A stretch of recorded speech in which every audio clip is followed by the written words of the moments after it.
नमस्कार मित्रांनो, स्वागत आहे तुमचं आताच्या ब्रेकिंग न्यूजमध्ये. मित्रांनो, मुंबई शहराच्या सीमा मागच्या 2 दशकांमध्ये अतिशय झपाट्याने विस्तारल्यात. विविध पायाभूत सुविधांच्या उपलब्धतेमुळे शहराच्या सीमेवरती असणारा भागसुद्धा शहराच्या मुख्य केंद्राशी जोडला गेला. यामुळे प्रवासामध्ये सहजता आली आणि त्यासोबतच रोजगाराच्या संधी आणि शैक्षणिक आणि आर्थिक सोबततेचे मार्ग देखील खुले झाले. हा विस्तार इतक्यावरच थांबणार नसून अटल सेतू आणि नवी मुंबई विमानतळाची उपलब्धता पाहता आता 3ऱ्या मुंबईसाठीचं काम प्रशासनानं पूर्ण ताकदीनं सुरू केलंय. मुंबई महानगर प्रदेश विकास प्राधिकरण अर्थात MMRDA यांच्याकडनं अटल सेतू प्रभावित कर्नाळा, साई, चिरनेर क्षेत्रामध्ये 3री मुंबई वसवली जाणार आहे. या 3ऱ्या मुंबईच्या भूसंपादन आणि भूवाटपाच्या धोरणाला राज्य सरकारकडनं मान्यता सुद्धा मिळाली असून नुकताच या संबंधीचा शासन निर्णय पारित करण्यात आलाय.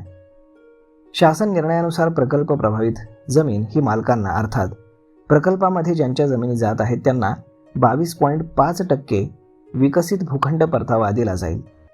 देय भूखंड क्षेत्र हे 40 चौरस मीटरपेक्षा कमी असल्यास संबंधितांना मोबदला हा रोख स्वरूपामध्ये दिला जाईल. नव्या उभारण्यात आलेल्या अटल सेतूमुळे नवी मुंबई आणि मुंबई यामधील प्रवास हा अतिशय जलद झाला असून या क्षेत्रामध्ये विकासाच्या अनेक संधी निर्माण झाल्यात. हीच बाब केंद्रस्थानी ठेवत MMRDAनं नवी मुंबईला लागूनच 3री मुंबई वसवण्याचा निर्णय घेतलाय. सदर प्रकल्पाला राज्य शासनाची मान्यता असून यामध्ये रायगड जिल्ह्यातील पेण, पनवेल आणि उरण तालुक्यातील 323 चौरस किलोमीटरचं एवढं क्षेत्र वापरलं जाणार आहे.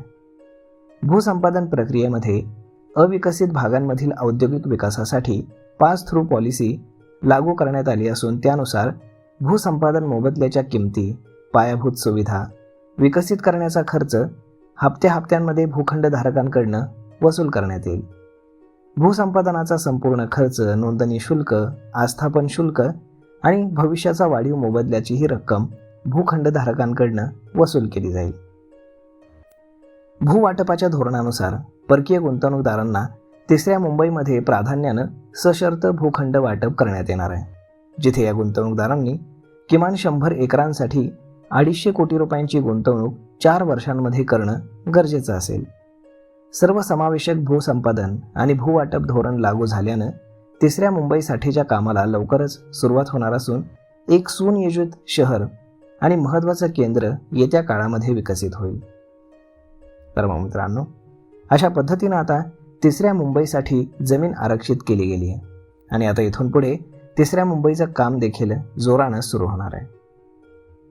तर मग मित्रांनो, हा व्हिडिओ, ही माहिती तुम्हाला कशी वाटली हे तुम्ही आम्हाला कमेंट करून नक्कीच सांगा. आणि जर आवडली असेल तर आपल्या जवळच्या मित्रमंडळींसोबत देखील हा व्हिडिओ तुम्ही शेअर करायला विसरू नका. धन्यवाद.